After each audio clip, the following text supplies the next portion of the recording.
Comme en 2023, la Vendée sera donc bien concernée par le Région Pays de la Loire-Tours. L'an passé, le département avait accueilli une arrivée. C'était alors à Saint-Gilles-Croix-de-Vie pour la première étape. Cette année, c'est une étape entière qui se courra en Vendée pour l'étape inaugurale de l'épreuve le mardi 2 avril. Départ de Fontenay-le-Comte pour une arrivée à Saint-Jean-de-Mont, 210 km 500 de parcours que nous détaille Laurent Drouot, le directeur sportif de ce Région Pays de la Loire-Tours. On fera le grand départ de cette deuxième épreuve à Fontenay-le-Comte, en Vendée, direction Saint-Jean-de-Mont, sur la très belle ligne droite avenue de la Forêt, pour peut-être un sprint massif, mais on ne sait jamais. Mais une très belle étape, il n'y a pas de difficulté majeure, avec des belles lignes droites où peut y avoir du spectacle, des lignes droites qui vous font 10 km, et on sait très bien qu'en Vendée, s'il y a un peu de vent, eh bien, ça peut être spectaculaire.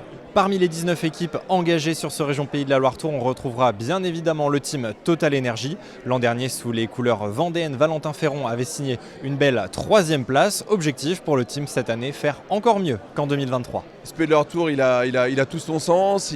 Bien sûr, il démarre en Vendée, donc pour nous, il a aussi une saveur particulière. Voilà, on va aligner une très belle équipe au départ et on va essayer de faire mieux que l'année dernière. Ça veut dire une course offensive, ça veut dire parfois une course de mouvement, ça veut dire parfois être patient.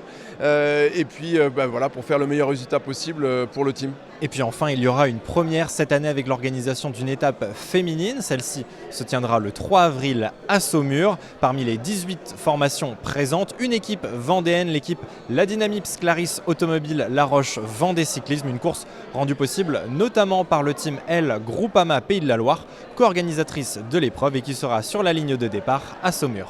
Pour nous, c'est super important d'avoir cette vitrine pour le cyclisme au féminin. Comme je disais tout à l'heure, on est une équipe de haut niveau avec un centre de formation et beaucoup d'actions de développement pour encourager la pratique féminine. Donc avoir cette vitrine-là, on sait à quel point c'est important pour les jeunes femmes d'avoir des modèles.